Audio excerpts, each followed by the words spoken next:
Paz do Senhor Jesus, amados. Não vendo ninguém da classe de batismo, né? Então, as crianças já estão lá atrás, né? Os adolescentes tem Andréia. Os adolescentes lá com Andréia. Bom, nós vamos aqui a nossa 10ª lição.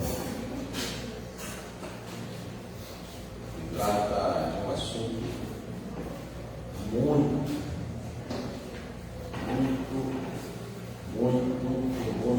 importante.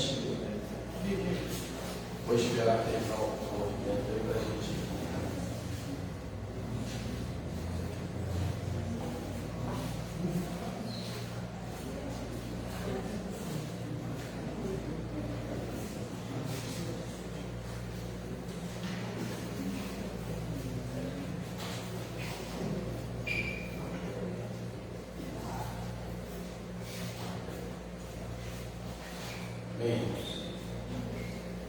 Esse assunto de hoje é um assunto extremamente importante. Infelizmente, a Igreja do Senhor Jesus está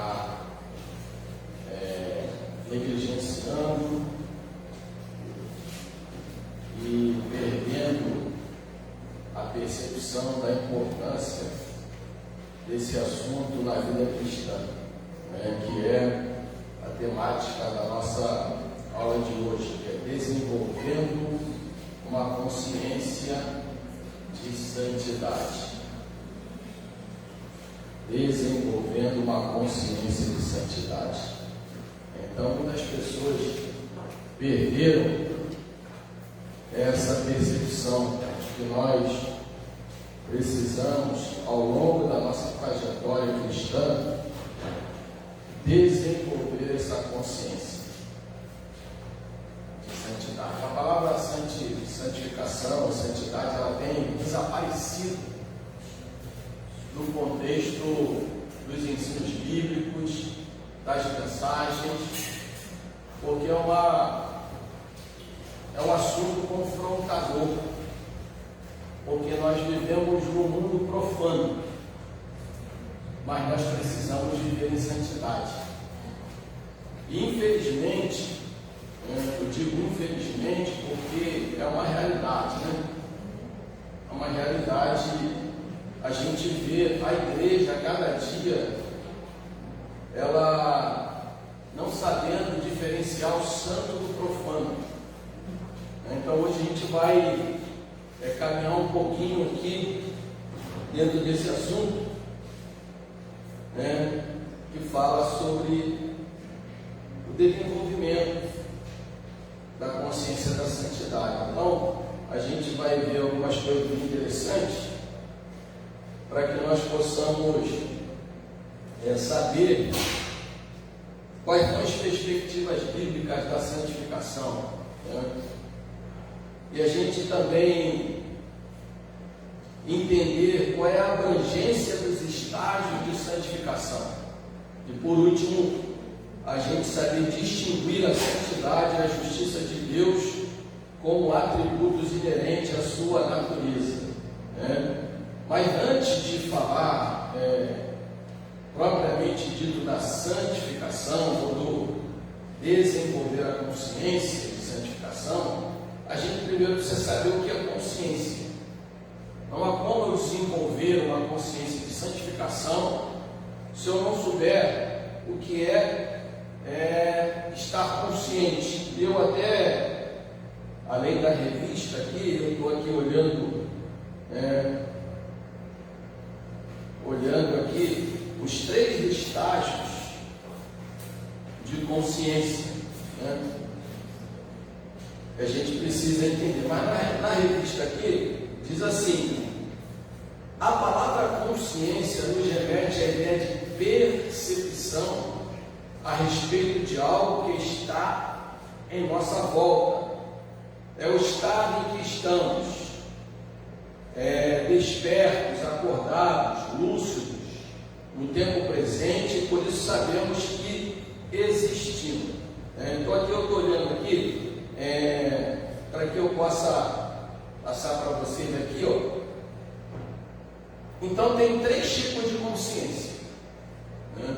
Então quando a gente fala de consciência, a gente está falando do estado de atenção, de alerta, de percepção.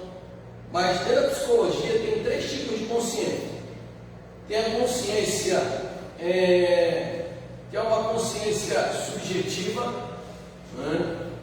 Que está relacionado justamente a essa questão de algo que já está inserido no contexto da vida do ser humano, né? Porque nós, mesmo em alguns momentos, sem nós termos essa percepção, nós, a partir do momento que nós acordamos, nós estamos em estado de consciência, né?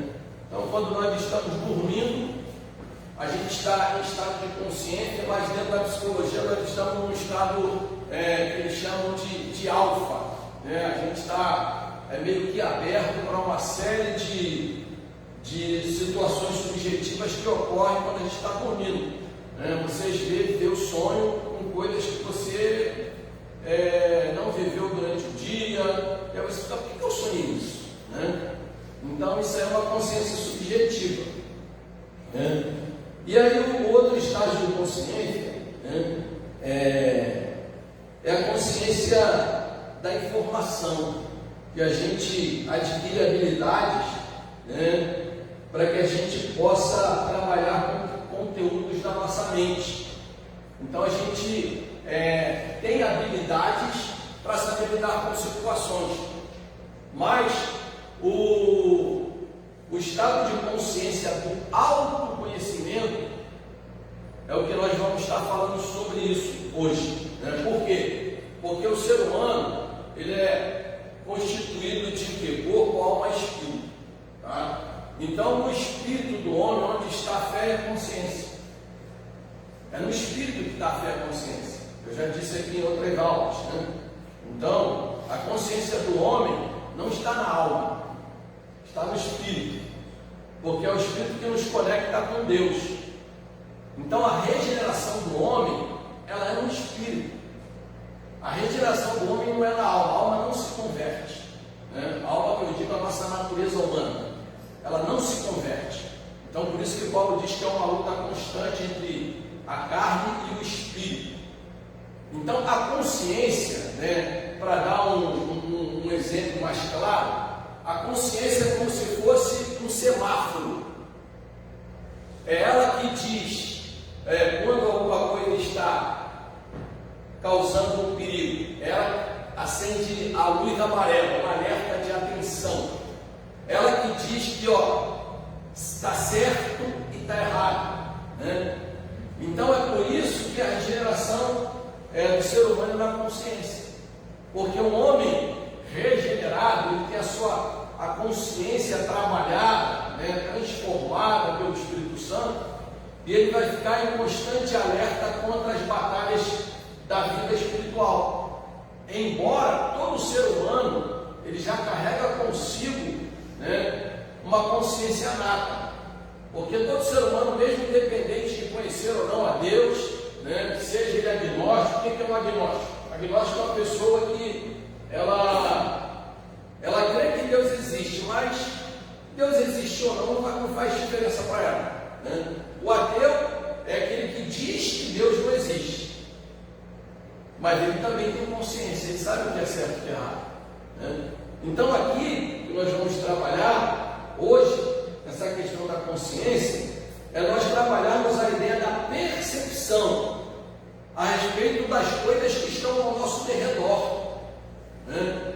Então nós precisamos ter consciência das coisas que estão ocorrendo ao nosso derredor.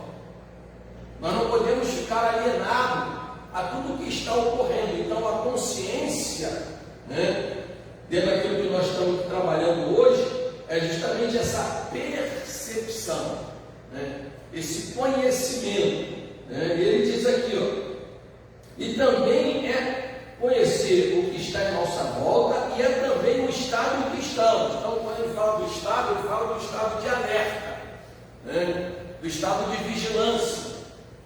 Então, nós precisamos ter conhecimento, percepção do que está à nossa volta e do nosso estado, né, de lucidez, de atenção. Então é isso que ele deixa para a gente aqui como entendimento, né? E aí ele continua dizendo: desse jeito, o crente em Jesus que iniciou sua vida, a sua jornada de fé, deve estar consciente a respeito de viver uma vida santa, sem a qual a Bíblia afirma ninguém verá a Deus. Então, o cristão lavado e remido pelo sangue do Cordeiro, então, usando o termo empregado aqui pelo escritor, ele precisa ter a percepção, ele precisa estar em estado de alerta acerca da sua responsabilidade de viver uma vida santa. E a gente vai falar agora aqui para frente o que é viver uma vida santa. Durante muito tempo as pessoas confundiram o que é santidade, e por isso muitas pessoas sofreram. Eu mesmo me afastei do Evangelho quando tinha 15 anos, por quê? Porque eu, na minha adolescência, eu não tive uma percepção correta do que era santidade. Porque eu gostava de jogar um futebol, e aí, na época, ser santo era não poder jogar um futebol. Mas por quê? Porque as lideranças lá de trás, elas não sabiam verdadeiramente dar um entendimento mais claro de santidade. Hoje eu entendo por que se dizia lá no passado que não devia jogar futebol. Porque normalmente no futebol acontece de tudo, né? No futebol tem palavrão, no futebol tem briga, no futebol envolve uma série de coisas. Então ali, na verdade, a liderança está querendo dizer o seguinte: olha, você precisa fugir da aparência do mal, você precisa ter consciência de que esse ambiente não é ambiente bom para você. Só que eles não tinham hoje o conhecimento que nós temos acerca disso. Então hoje a gente entende o seguinte: você pode, eu e você como cristão, nós podemos estar em ambientes, né? Em ambientes que não revela uma santificação, mas às vezes é necessário você estar em alguns lugares. E aí você precisa ter essa percepção, porque nós não somos desse mundo, mas nós estamos vivendo nesse mundo. Então nós precisamos ter essa consciência de que, ainda que eu esteja por alguns momentos em lugares que são profanos que eu digo no sentido, não são ambientes sagrados, é isso que eu estou querendo dizer, né?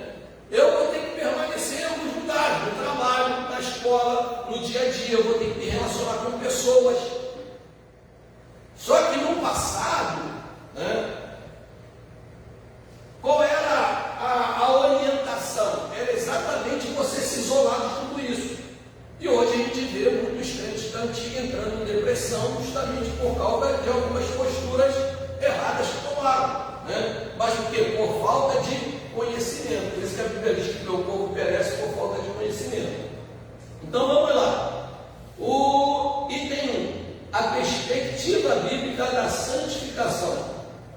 1. Santificação no Antigo Testamento. Então tem várias palavras aqui no Antigo Testamento que definem santificação. Então tem Kodesh, né, que é santidade, é um substantivo masculino, que significa sacralidade, posto à parte, que pode se referir a Deus aos lugares, coisas, algo à parte, separado. A gente vai ter essa percepção quando a gente olha lá no Antigo Testamento, né, e a gente vê Deus mandando construir o tabernáculo.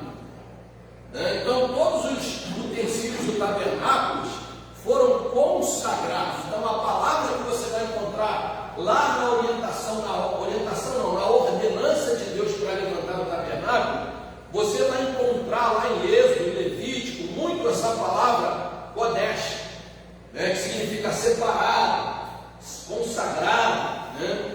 E aí ele continua dizendo aqui, essa palavra deriva da raiz verbal hebraica kadash, que traz a ideia de consagrar. Então veja,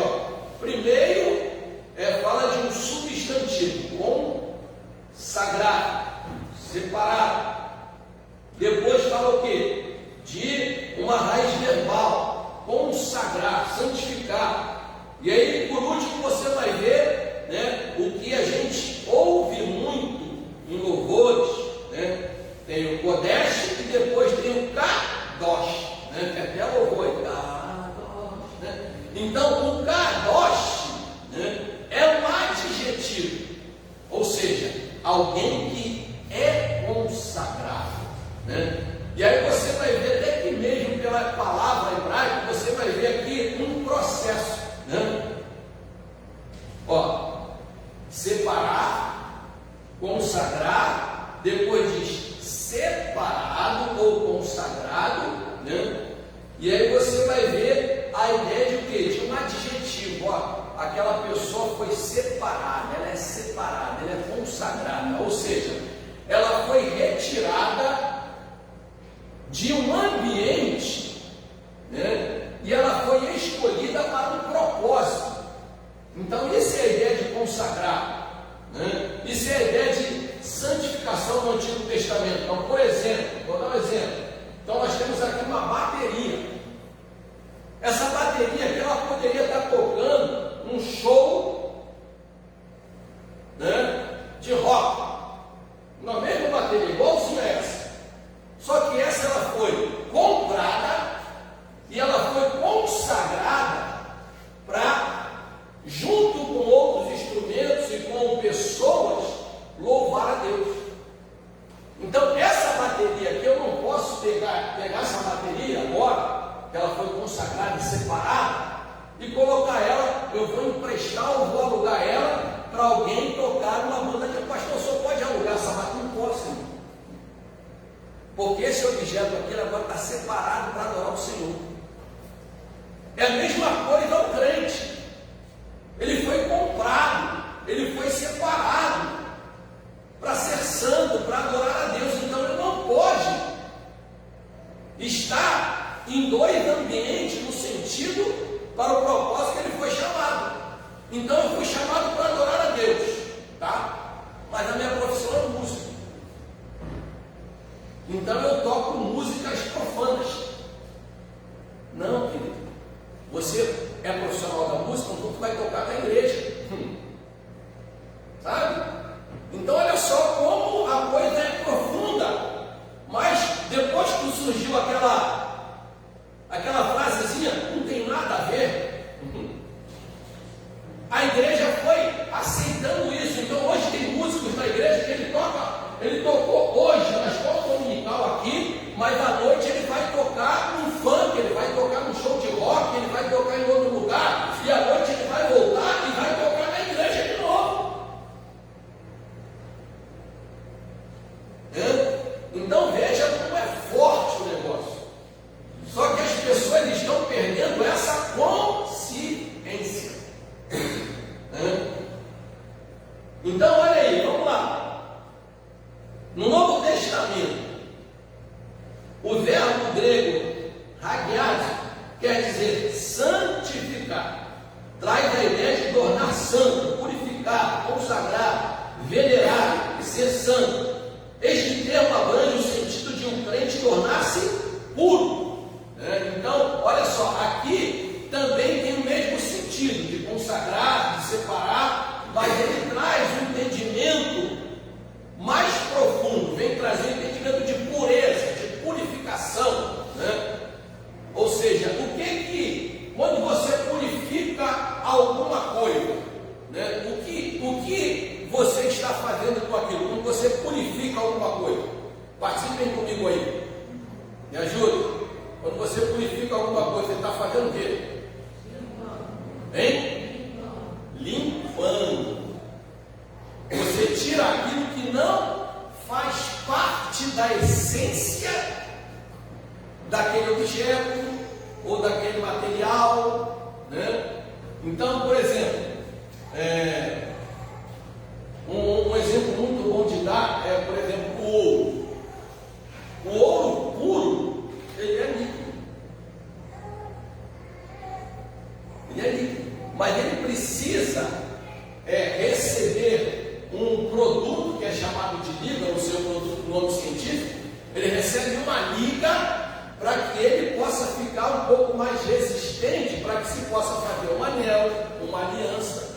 E aí então dá aqueles quilates do ouro. Aqueles quilates, de acordo com o número, ele tem uma quantidade maior de liga. Então o ouro de 18 quilates ele tem menos liga do que o de 24 quilates. E aí quando você vai purificar o ouro, você tira essa liga, você leva ele ao fogo, para que essa liga saia e ele volta a ser o que ele era antes. Então, santificação no contexto do Novo Testamento é justamente isso. É tirar toda a impureza da nossa vida, para que nós, a cada dia, possamos nos tornar mais semelhante a Cristo. Aleluia. Então, é forte o negócio. Quando nós vemos lá no Antigo Testamento, quando Deus diz a Josué, né? Josué, ó, santifica o povo, porque amanhã eu farei maravilhas no meio de vós, né? Então, ali, quando Deus estava falando santificais, porque amanhã eu farei maravilhas no meio de vós, Deus não estava colocando ou condicionando ele realizar a maravilha, então o povo se santificar, não, irmãos. Ali a condição é a seguinte, ali estava dizendo o povo seguinte, ó, santifique amanhã, eu vou estar no meio de vós, quem não tiver santificado vai morrer. É isso que ele estava dizendo, porque maravilha eu vou fazer. Agora, quem não tiver purificado vai morrer na minha presença. Então, veja que ele diz, olha, santificado porque amanhã, ou para quê? Ele não falou, santificado para que amanhã não faça nada, não, ele não falou que a santificação do povo era a condição de ele fazer maravilha. Ele disse, santificado porque amanhã eu vou fazer, vocês estão santos ou não estão, agora quem não tiver santo vai morrer. É forte isso. A gente canta muito louvor, a gente não tem noção do que a gente está pedindo. Derrama tua Shekinah sobre mim. E uma grande graça, se Deus derramar a Shekinah dele hoje sobre ele, muita gente vai morrer. Também o peso da glória. Lembra no Antigo Testamento os sacerdotes não conseguiam ficar de pé? E aí vai ser, né? O povo vai falar, como é que pode a Shekinah de Deus descer sobre a igreja? Matou um monte de gente. Pior se o pastor morrer também. Então é por isso que Jesus morreu na cruz. Porque através do sacrifício de Jesus, nós fomos o quê? Purificados, lavados, remidos. Então é isso que o quê? Que nos dá essa consciência de que nós somos santos. Nós não somos santos pelos nossos próprios atos. Nós vamos criar e buscar a consciência de santificação, né? Então vamos caminhar aqui. Abra aí, 1 Coríntios 6:11. Me ajudem aí, vamos participar da aula.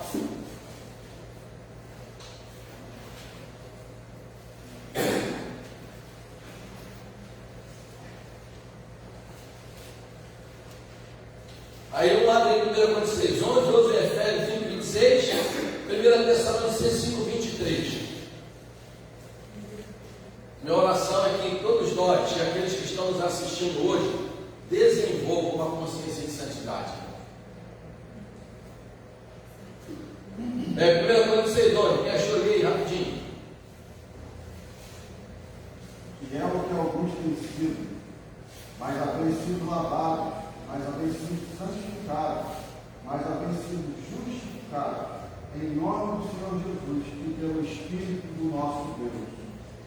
Então, veja lá, alguns foram lavados, purificados, né, por Jesus Cristo e pelo Espírito Santo do nosso Deus. As mulheres entendem bem esse negócio de purificar, de deixar branco, né? Então tem lá um produto que você coloca na máquina de lavar, não vou fazer propaganda aqui dele, né? Já você bota sabão em pó lava. Mas aí você joga um produto lá que ele tira manchas. Ele deixa a roupa branquinha.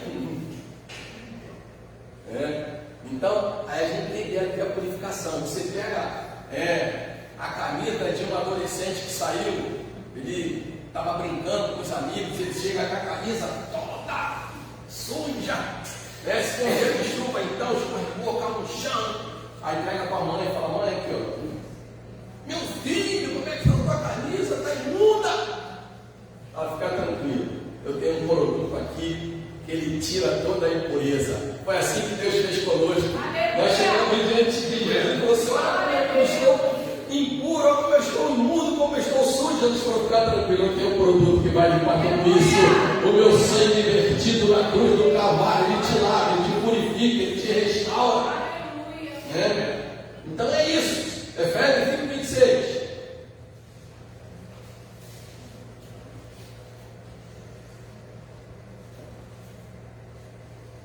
Ele fez isso para dedicar a igreja a Deus, lavando-a com água e purificando-a com sua palavra. Então, lavando com água e purificando com a sua palavra. Então vamos lá. 1 Tessalonicenses 5:23.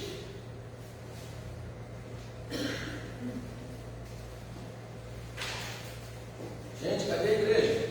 E o mesmo Deus Pai nos santifique em tudo, que todo o vosso espírito, alma e corpo sejam plenamente conservados, irrepreensíveis para a vida do nosso Senhor Deus. Santifique em tudo, corpo, alma e espírito. Ou seja, não existe uma santificação somente subjetiva, que não aparece. A santificação, ela abrange as 3 estruturas do ser humano: o corpo, a alma e o espírito. Então, como eu disse, se ele está santificado no espírito, o espírito dele vai comunicar a sua alma. Então ele vai lutar de forma veemente contra a sua natureza humana. Então, quando a alma dizer para ele fazer alguma coisa, o espírito vai dizer: não faça isso, porque vai acontecer isso, isso e isso.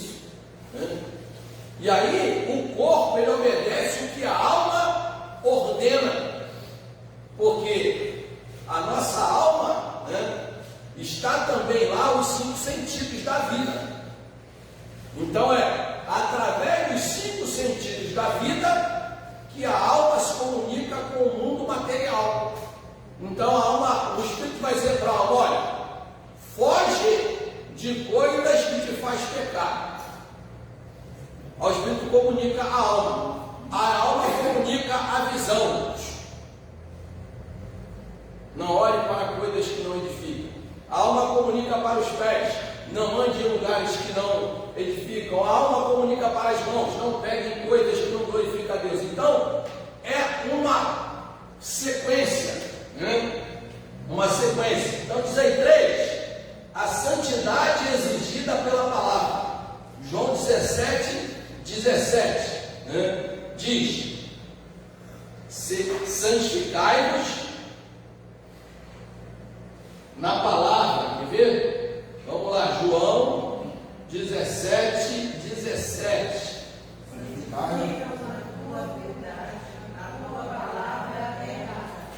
Santificai-vos na, vamos, a tua palavra é a verdade. Então a gente vai desenvolver uma consciência de santificação, primeiro, através do Espírito Santo comunicando a nós a necessidade e a importância de sermos santos, e a palavra vai nos ensinar como nos tornar santos, como nós desenvolvermos essa consciência de santificação. É pela palavra de Deus, Por isso que o inimigo das nossas almas não quer que o crente leia a Bíblia, não quer que o crente vá estudo bíblico, não quer que vá à escola bíblica dominical. Por quê? Porque ele vai aprender a ter consciência de santificação, porque é pela palavra. É pela palavra. Então vamos lá. Desse modo, o crente em Jesus não pode ter em sua lida diária, ele tem um compromisso de buscar um estilo de vida santo, pois sabe que sem ele não podemos ver o Senhor, né? Então, por que nós não podemos ver o Senhor, né, sem santificação? Então é um tópico lá na frente, mas eu vou adiantar um pouquinho aqui. Porque o nosso Deus é santo, irmãos.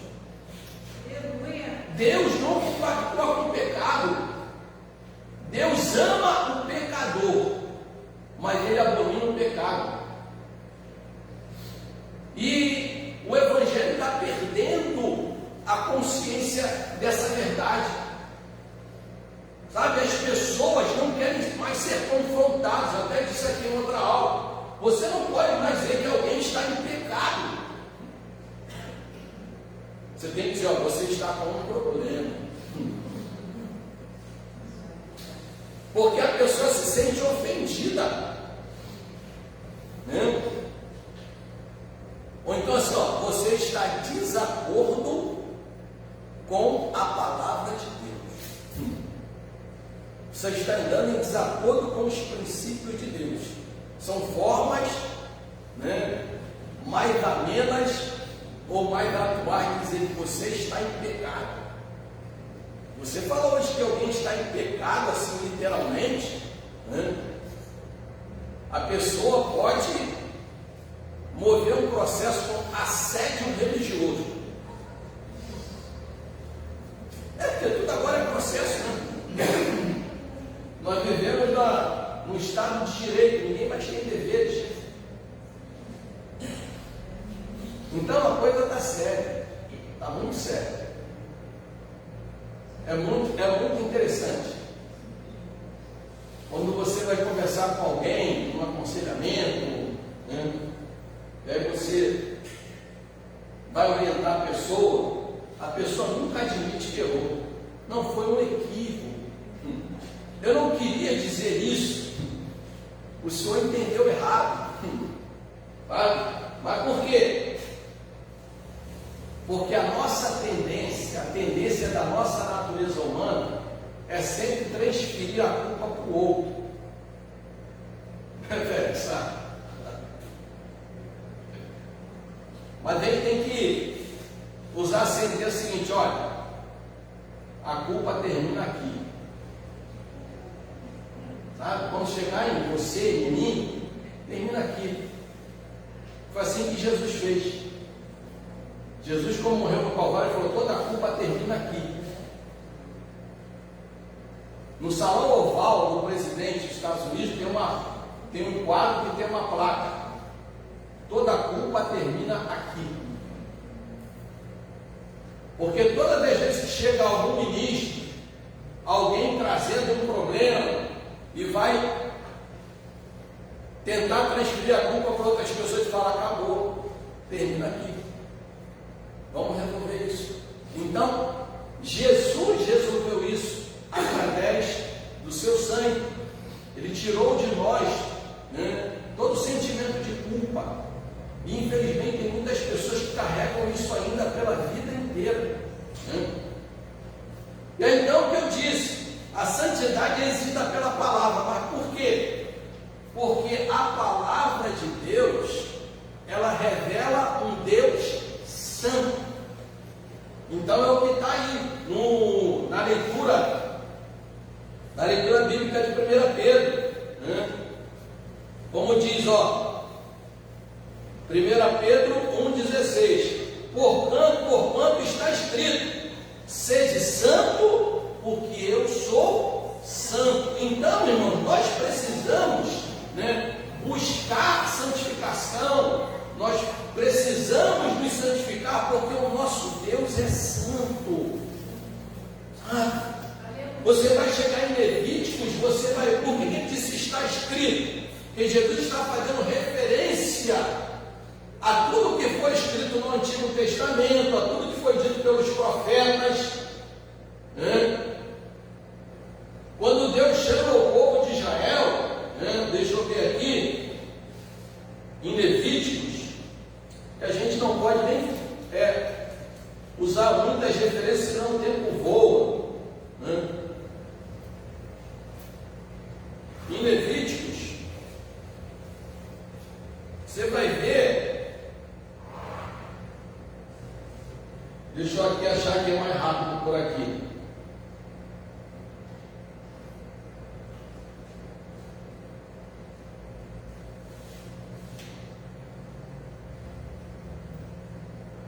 Olha, em Levíticos 11:44, diz assim: eu sou o Senhor vosso Deus, portanto vós vos consagrareis e sereis santo, porque eu sou santo, e não vos contaminareis por nenhum enxame de criaturas que se arrastem sobre a terra.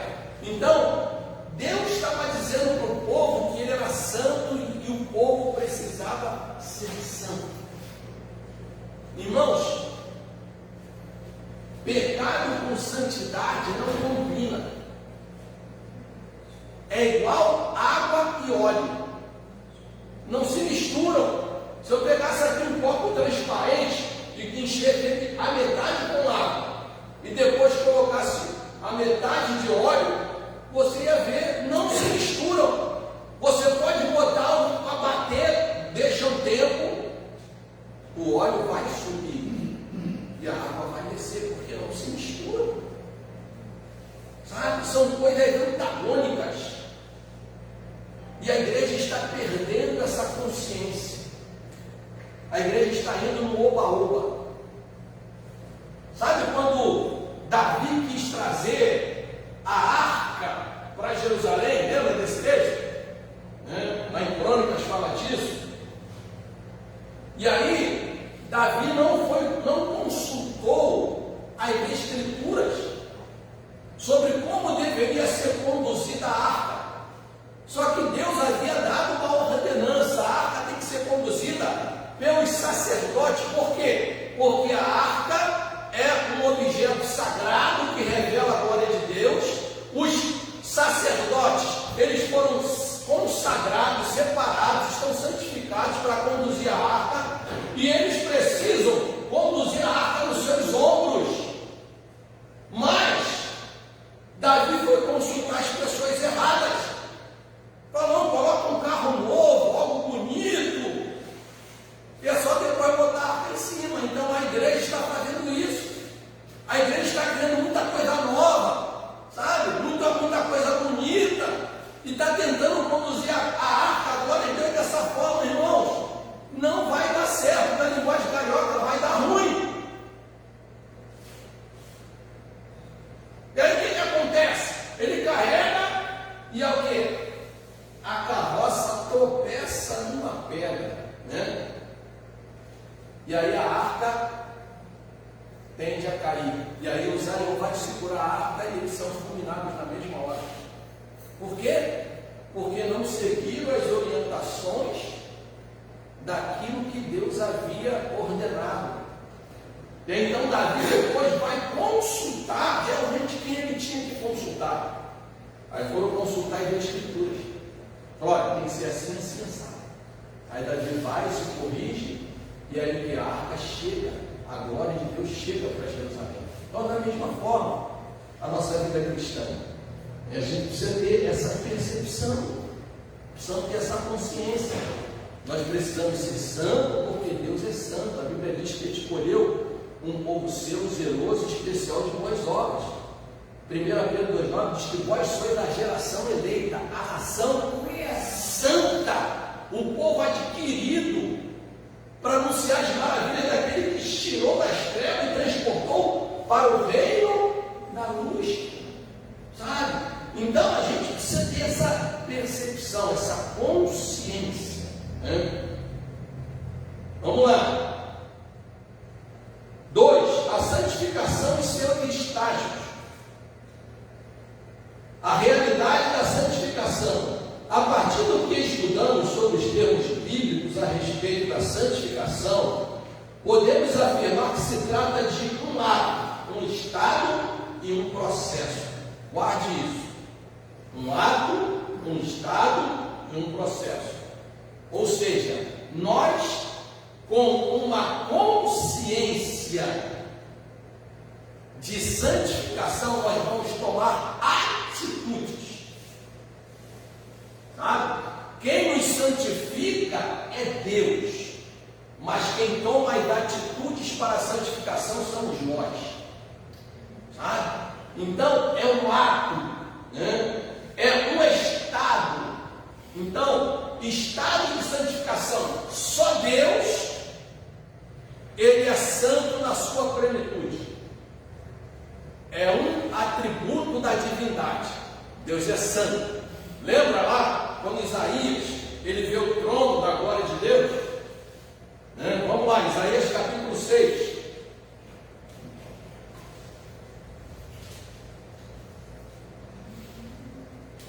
Diz assim o texto: no ano da morte do rei Uzias, eu vi o Senhor assentado sobre um alto e sublime trono, e as abas de suas vestes enchiam o templo. Serafins estavam por cima dele, cada um tinha 6 asas, com 2 cobriu o rosto, com 2 cobriu os pés, com 2 voavam, e clamavam uns para os outros: Santo, Santo, Santo é o Senhor dos exércitos, toda a terra está cheia da tua glória. Ou seja, santo é o Pai, santo é o Filho, santo é o Espírito Santo. Santo, santo, santo é o Senhor, né? Então, a realidade da santificação, no nosso caso, é um ato e um processo. Um ato e um processo. A gente precisa ter essa percepção. Abra aí Romanos 6, 19 a 22. Um abre em Romanos 6, 19 e outra pessoa abra em 1 Tessalonicenses 4, de 1 a 7. Para a gente ganhar tempo. Enquanto isso eu vou aqui. Se eu abrir antes de vocês, eu vou ler. Romanos 6, 19. Diz assim: que falo como homem, por causa da fraqueza da vossa carne, assim como ofereceste os vossos membros para a escravidão da impureza e da maldade, para a maldade assim oferecei, agora os vossos membros para servir à justiça, para a santificação. Porque quando eres escravos do pecado, estáveis e isentos em relação à justiça, naquele tempo que os resultados escolheste, somente as coisas de que agora vos envergonhais, porque o fim dela é a morte. Até aqui, versículo até o 22. Agora, porém, libertados do pecado, transformados em servos de Deus, tendes o vosso fruto para a santificação e, por fim, a vida eterna. Ou seja, temos que gerar o fruto da santificação. Para quê? Para alcançarmos a vida eterna, como foi dito: seguir a paz e a santificação, sem a qual ninguém verá o Senhor. Irmão, não tem como andar com Deus numa vida de pecado. Não tem como. Eu não estou falando um pecado que você comete por um tropeço. Eu estou falando daquele pecado que já virou parceiro, né? E já virou amiguinho, né? E já virou algo de estimação, que você não consegue largar. Então isso é muito sério, né? E aí, por exemplo, uma pessoa que é viciada em café, por exemplo, né? Se ela parar de tomar café um dia, dá o que nela? Dor de cabeça. Mas essa dor de cabeça que está dando é justamente porque ela está o quê? Sofrendo um processo de o quê? Desintoxicação. Porque ela fica dependente da cafeína. Então, se ela não tomar café, ela começa o quê? Ter dor de cabeça. Então, tem crente, irmãos, que sem largar o pecado, ele começa a ter dor de cabeça espiritual. E aí ele vai, a alma dele pede, ele vai lá e alimenta o pecado. Sabe? Mas ele precisa vencer, precisa lutar, precisa criar essa consciência de santificação. Vamos lá. 1 Tessalonicenses 4, de 1 a 7. Além disso, vos rogamos, irmãos, que vos exortamos no Senhor Jesus, que assim como se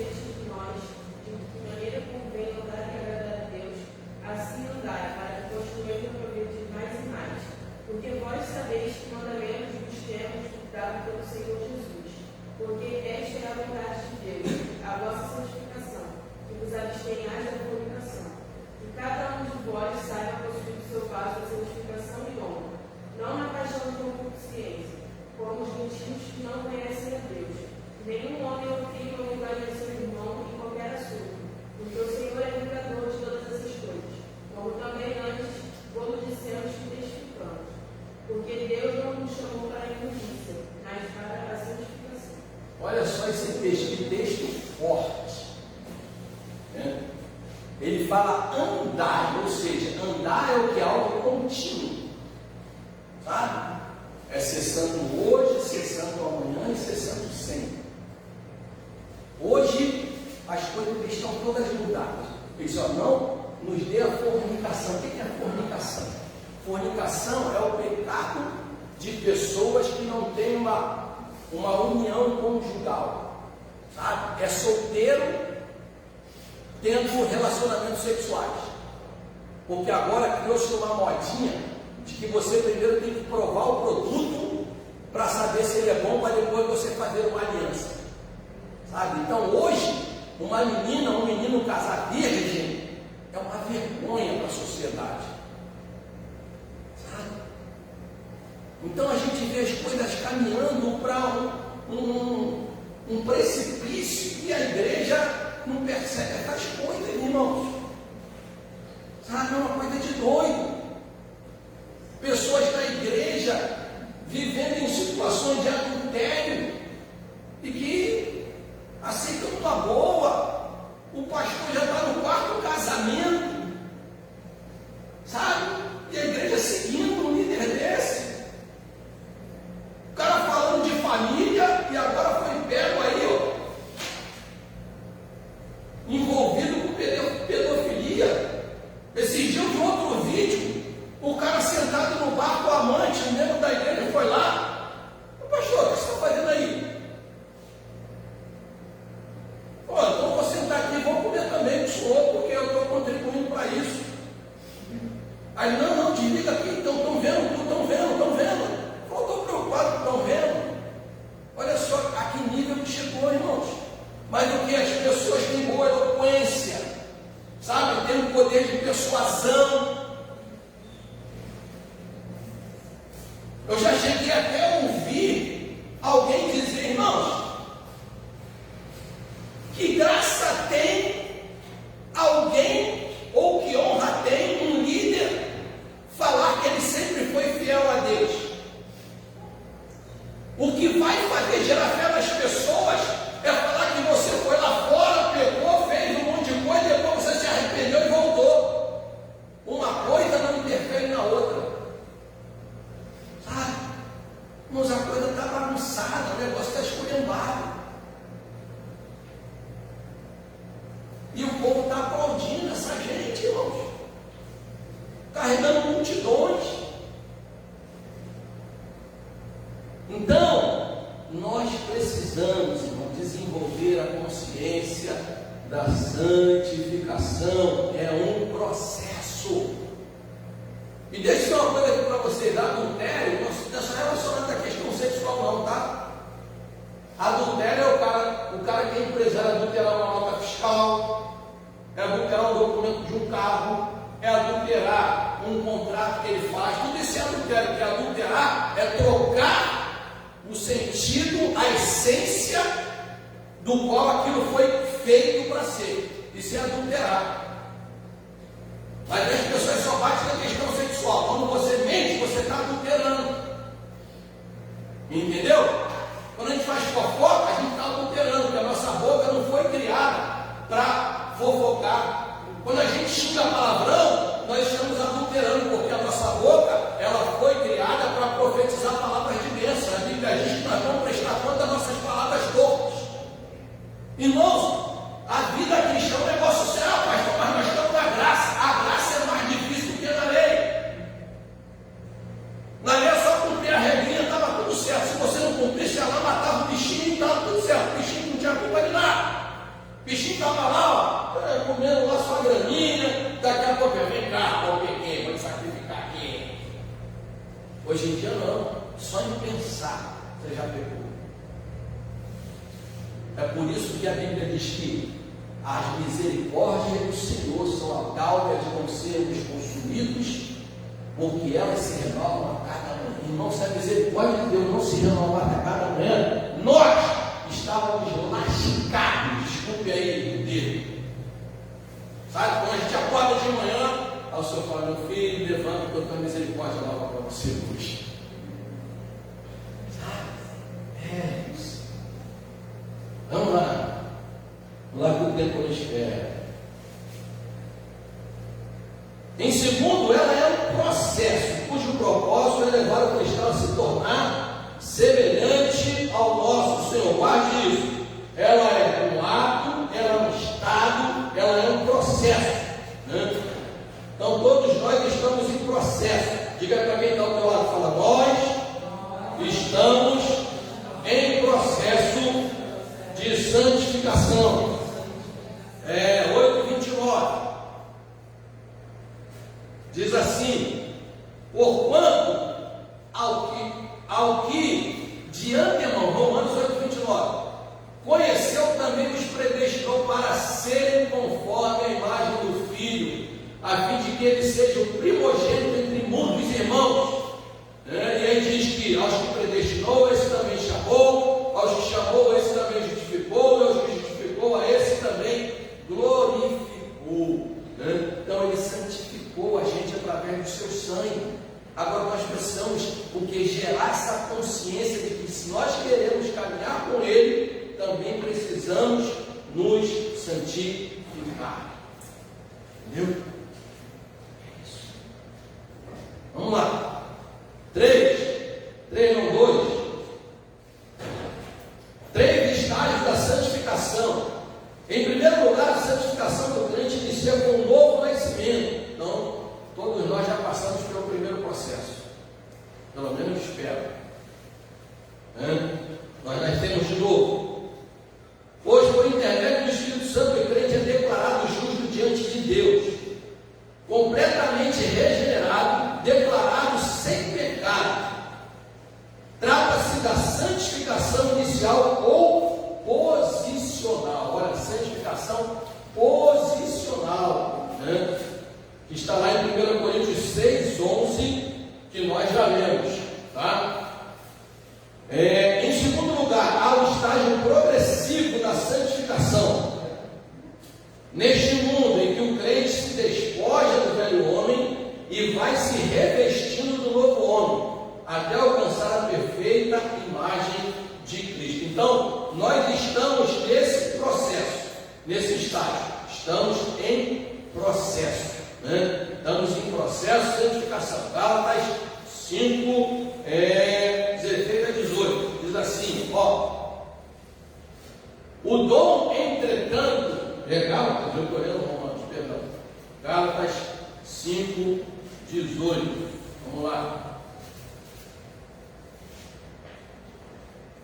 Digo, porém, andai no Espírito, não com querer da carne, porque a carne cobiça contra o Espírito e o Espírito contra a carne. E este opõe-se um ao outro, para que não façais o que quereis. Mas, se vós sois guiados pelo Espírito, não estáis debaixo da lei. Aí vamos ler aqui as obras da carne, Agora, as obras da carne são conhecidas, que são prostituição, impureza, lascívia. Irmãos, lascívia é um negócio que está infiltrado dentro das igrejas. O que é lascívia? Lascívia é quando um homem ou uma mulher, suas atitudes, suas vestes, têm como objetivo sensualizar outras pessoas, despertar desejo em outras pessoas. Isso está, o negócio está esculhambado, sabe? As pessoas não se vestem mais para ficar assim.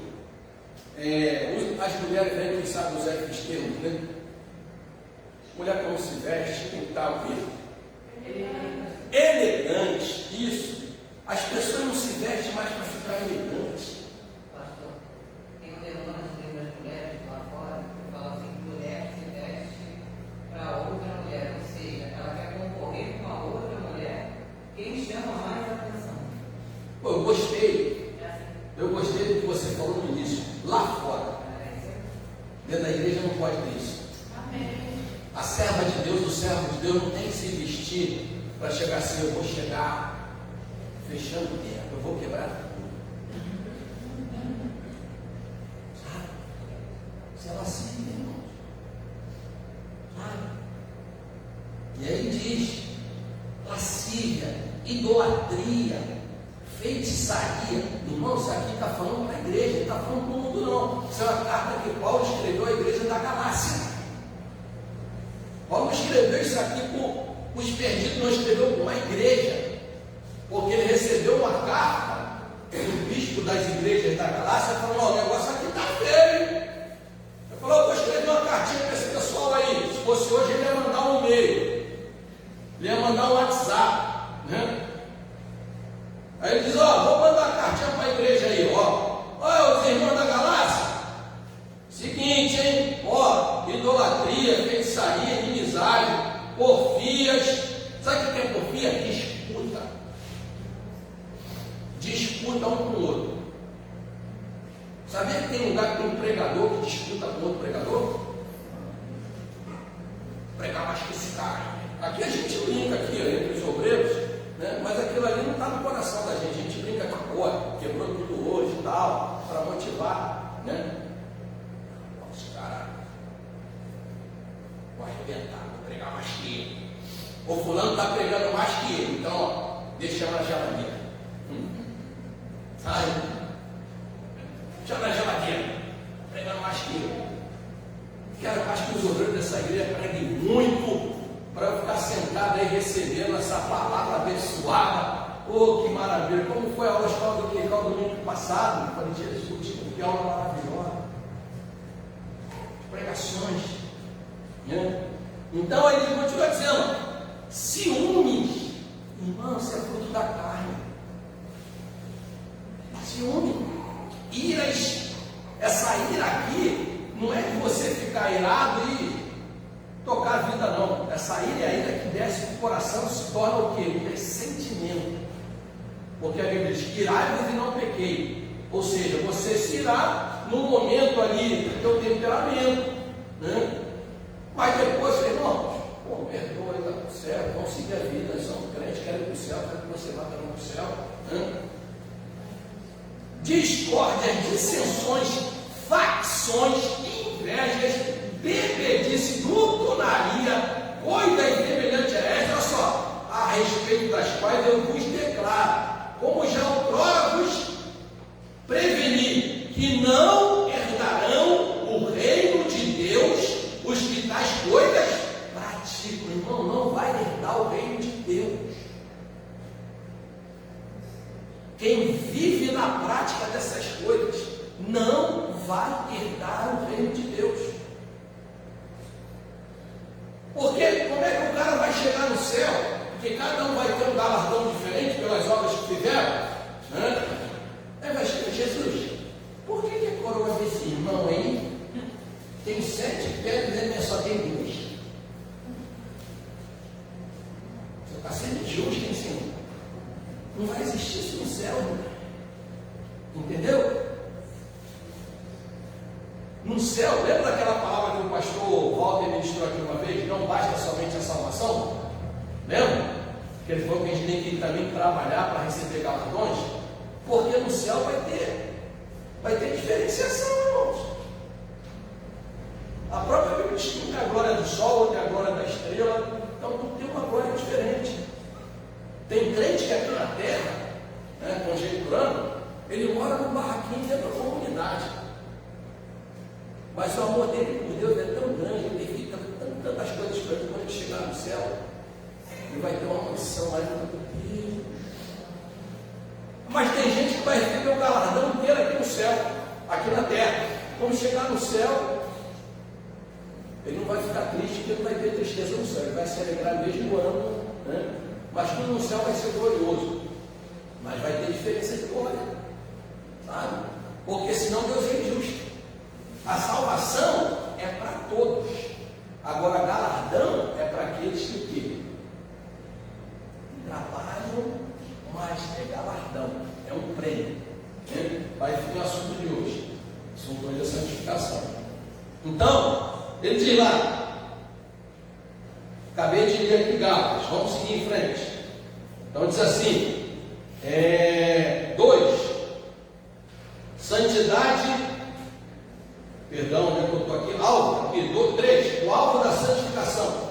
Segundo os 3 estágios da santificação, percebemos que o propósito da santificação é tornar o crente perfeitamente coerente com a plenitude do caráter divino. Irmãos, entenda aqui agora, qual o propósito da santificação? Tornar o crente perfeitamente coerente com a plenitude do caráter divino, ou seja, tornar o crente mais parecido com Cristo a cada dia, sabe? Então, cada dia nós precisamos nos tornar mais parecidos com Cristo.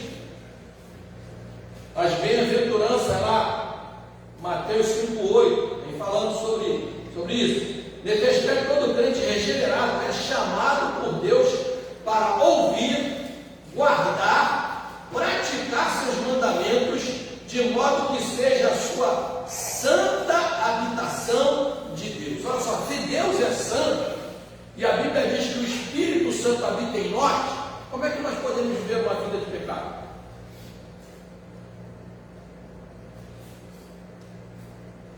Até a ciência explica, dois corpos não podem ocupar o mesmo lugar no espaço. Então, ou nós temos o Espírito de Deus dentro de nós, ou nós temos o Espírito do mundo. Não há como as duas coisas que estão dentro de nós. Não há como, não há possibilidade. Porque o Espírito de Cristo não coaduna, não compactua com o Espírito do Anticristo. São coisas totalmente divergentes, né? Caminham com propósitos e direções diferentes. Então, o propósito da santificação é exigido, né? O alvo da nossa santificação é que nós nos tornemos cada vez mais parecidos com Cristo, sabe? Então, nós precisamos gerar essa consciência em nós. A cada dia eu preciso melhorar. Eu tenho que ser mais crente hoje do que eu era ontem. E amanhã eu preciso ser melhor do que hoje. Irmãos, quando eu acordo de manhã, eu já posso pedir misericórdia a Deus. Se eu tenho misericórdia na minha vida, muito obrigado por ter acordado. Eu não sou merecedor nem de abrir os olhos, mas o Senhor me concedeu mais um dia de vida. Me ajuda nesse dia a ser alguém melhor, sabe? Me ajuda a ser um pai melhor, a ser um marido melhor, a ser um pastor melhor, a ser um servo melhor. Aí minha filha ouve a oração, vai para cá e fala: papai, eu sou um pai muito bom, papai. Fala: filha, mas eu tenho que melhorar muito ainda. Nós temos que ter essa consciência que nós precisamos de melhorar a cada dia, sabe? E não achar que o outro precisa melhorar. Fulano precisa melhorar. Não, olha para você. Eu preciso melhorar nessa área. Porque se eu olhar para o outro e olhar para ele como Jesus olhar para mim, eu vou ajudar ele a melhorar. A Bíblia diz: edificai-vos uns aos outros, consolai-vos uns aos outros, amai-vos uns aos outros. Sabe?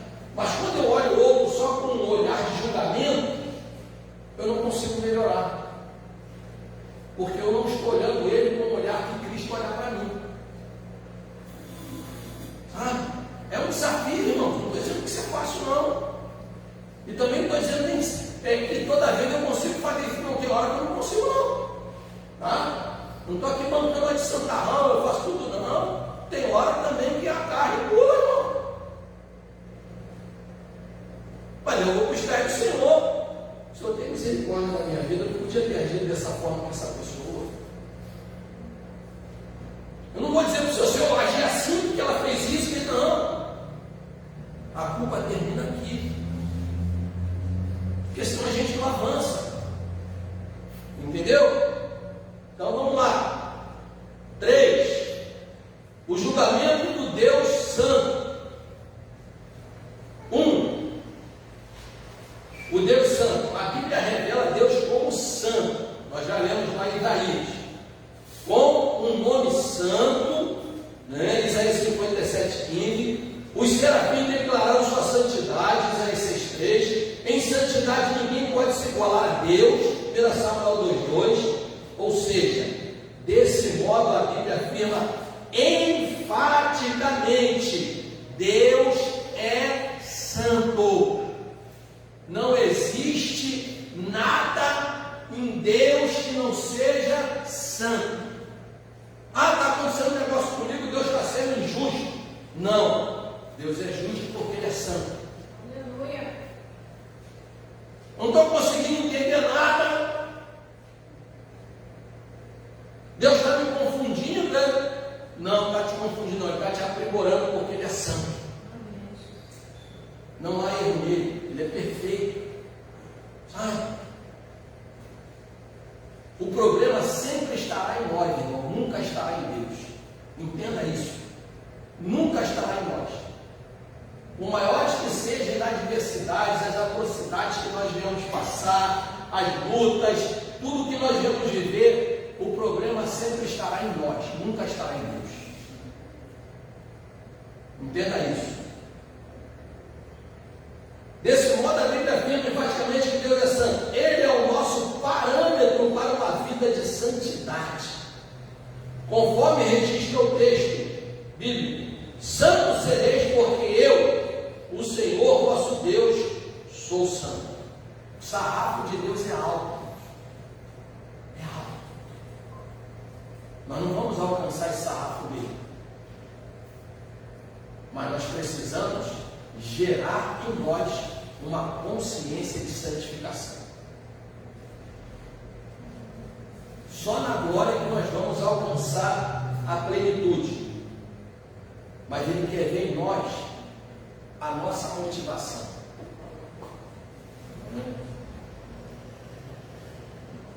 Que a gente vive hoje uma geração que acha que Deus é só o nosso serviçal. O Evangelho dá utilidade. Por que eu tenho que ler a Bíblia? Qual a utilidade disso para a minha vida? Por que eu tenho que orar? Por que eu tenho que ir à igreja? Por que eu tenho que dar dízimo, dar oferta? Porque a nossa geração é a geração do questionamento. Nós queremos questionar e ter respostas lógicas para tudo. Eu disse aqui semana passada, nós temos um grande defeito de olhar só a parte do copo que não encheu ainda. E aí nós questionamos a Deus. Mas o nosso Deus é santo. Vamos lá. Portanto, à luz da santidade de Deus, somos chamados a ser santos em nossa jornada. Irmãos, a igreja foi chamada para fazer a diferença na sociedade.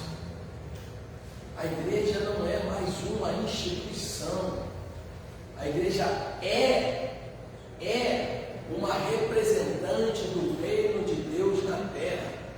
Quando eu falo a igreja, eu não estou falando o CNPJ, eu não estou falando a placa denominacional, eu estou falando a igreja que é formada por todos aqueles que foram lavados e remidos pelo sangue do Cordeiro, e estão espalhados pelo mundo inteiro, estão em diversas denominações.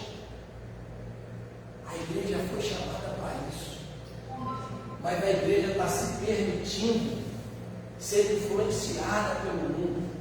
E aí, quando nós deixamos o mundo nos influenciar, a gente sofre as mesmas consequências que o mundo. 2. Santidade exigida a todo crente. A igreja de Cristo neste mundo é o santuário dedicado ao Senhor. Efésios 2, 21. Olha só o que diz Efésios 2, 21. Eu vou ler do 19 ao 21 para melhorar aqui o entendimento.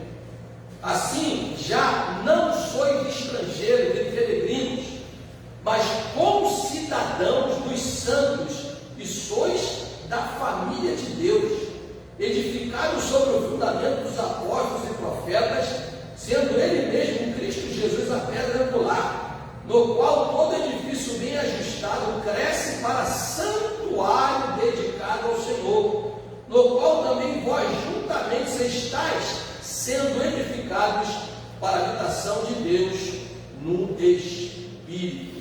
Ele está falando aqui para a igreja de Éfeso. Tudo que está aqui é para a igreja. Não é para o mundo, é para a igreja. Está falando para a igreja. Então, continuando. Vamos lá. Por meio do nosso amado Salvador, o Senhor Jesus Cristo, a igreja foi santificada gloriosa, santa, sem defeito, diante de Deus. Efésios 5, 26 e 27. Olha só o que diz aqui. Efésios, cadê?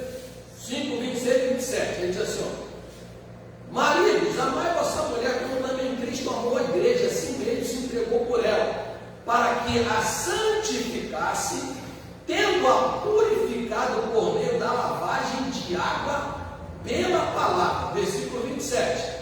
Para apresentar-se a si mesma igreja gloriosa, sem mácula, sem ruga, nem coisa semelhante, porém santa e sem defeito. Irmãos, não existe botox espiritual. Não tem. Botox natural tira algumas rugas, mas não existe botox espiritual. É a palavra de Deus. É a consciência de santificação. Vamos lá.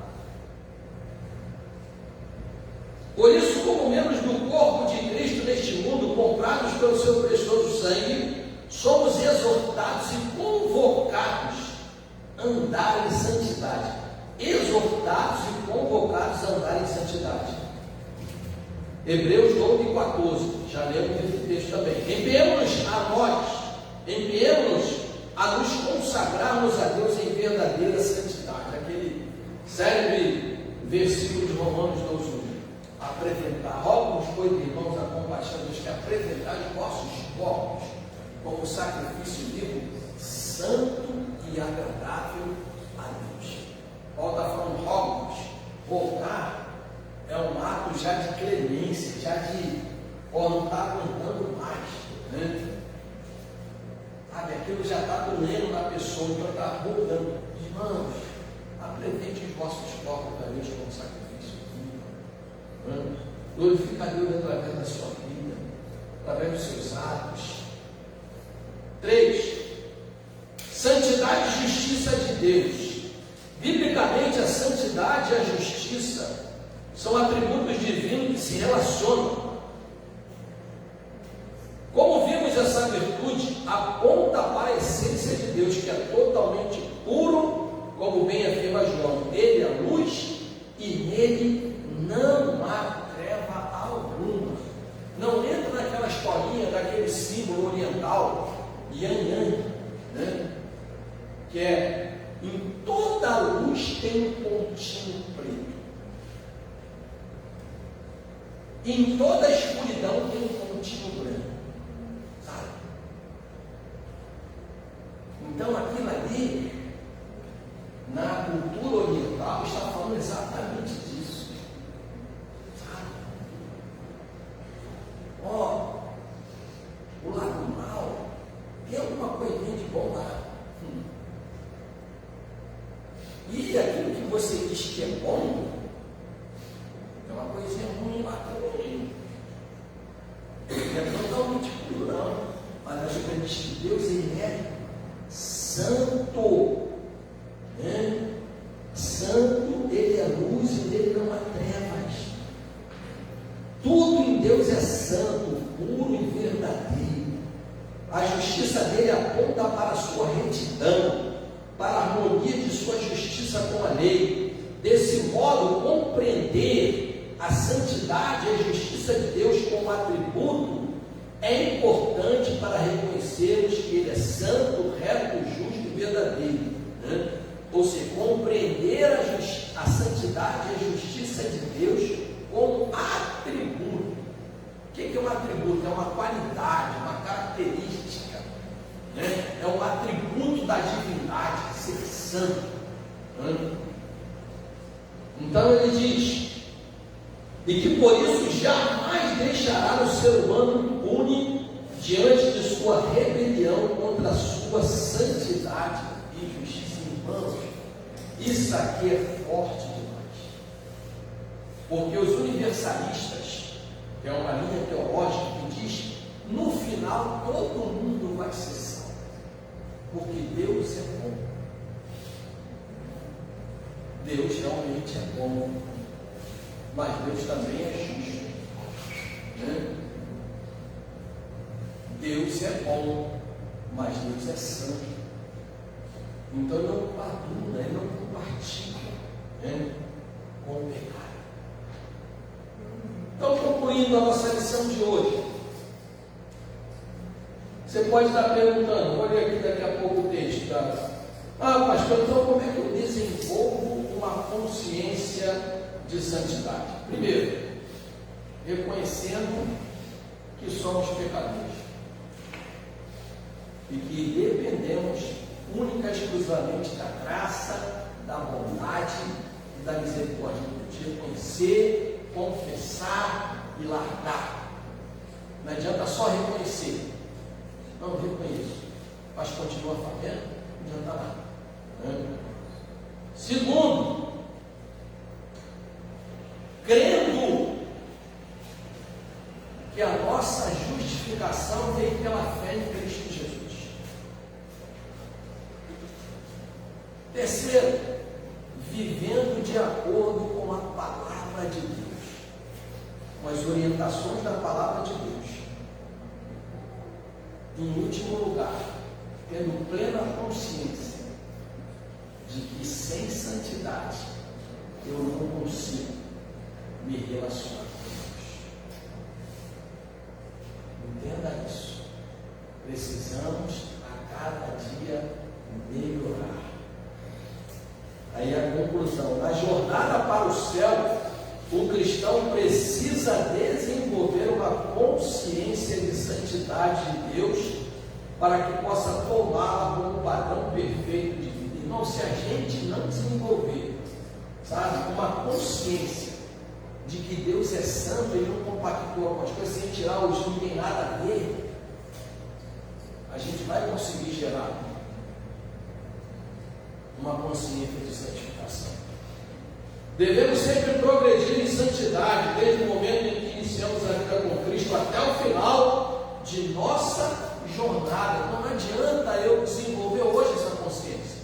Se eu desenvolver hoje, amanhã, continuamente, até Jesus voltar para buscar a igreja, ou então até o momento que Ele vai me chamar para estar com Ele. É algo contínuo.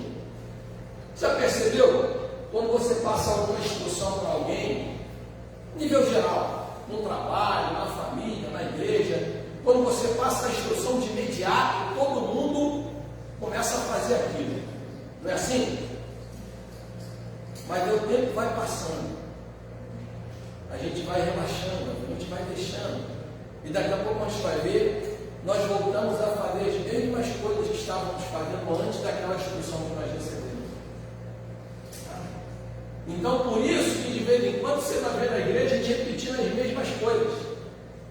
É para trazer a consciência, para trazer a memória de quem nós somos e para que Deus nos chamou, para fazermos a diferença. Estamos no tempo de ser conscientes de que Deus ama a todos e não seja que ninguém se perca. Trabalho para que ninguém se perca. Faltou alguma palavra aqui. Todavia, os que rejeitam uma vida santa e se entregam ao pecado sofrerão a condenação eterna, pois santidade e justiça são atributos de Deus que não se contradizem. Então, eu quero fechar aqui a aula com o texto que foi dito aqui, né? Hebreus 12, 14.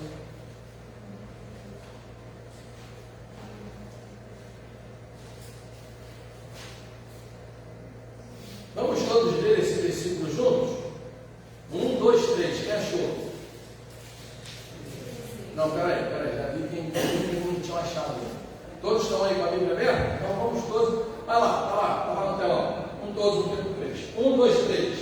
Seria a paz com todos e a santificação, sem a qual ninguém verá o Senhor. Mais uma vez. Seria a paz com todos e a santificação, sem a qual ninguém verá o Senhor. O último agora. Seria a paz com todos e a santificação, sem a qual ninguém verá o Senhor.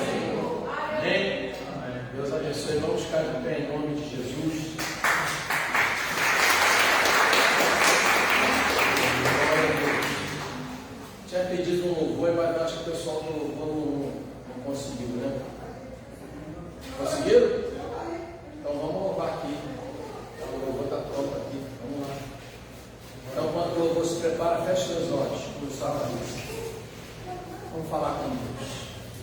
Você vai falar no seu interior, Senhor, me ajuda a não perder a consciência de santificação.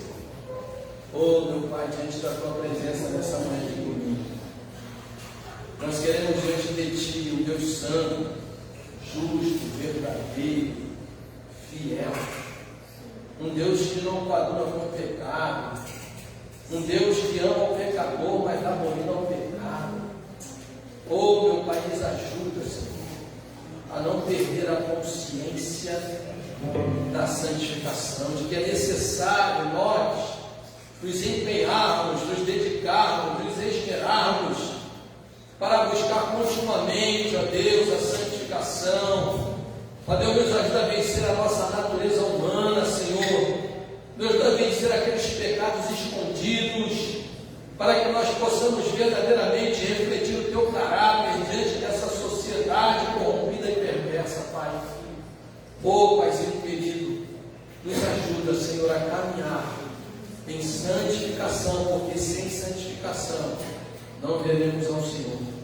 Não veremos o Senhor na nossa vida pessoal, não veremos o Senhor na nossa vida profissional, não veremos o Senhor na nossa vida conjugal, não veremos o Senhor na sua família e, sobretudo, não veremos o Senhor na tua igreja e ainda não conseguiremos ver o Senhor na eternidade. Senhor, nós queremos estar em plena intimidade contigo. Nos ajude, Pai. Perdoa nossas fraquezas, perdoa, Senhor, a Deus, nossas limitações. Tu conhece a nossa estrutura, sabe que somos pó, e por isso, diante de ti, nessa manhã, nós queremos, ó Deus, clamar a ti. Tem misericórdia de nós, tem misericórdia da tua igreja, Senhor. Oh, meu Deus, em nome de Jesus, guarda a tua igreja de tudo isso que tem influenciado a sociedade. Levanta uma geração santa, uma geração que realmente queira buscar a tua face, queira andar contigo em santidade, comprometida contigo, com o teu reino. Ó Deus, para que em tudo na nossa vida o teu nome seja glorificado. É o que eu te peço e te agradeço. No nome de Jesus. Amém e amém. Vamos louvar a Deus então com esse cântico aí. Oh,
santificação.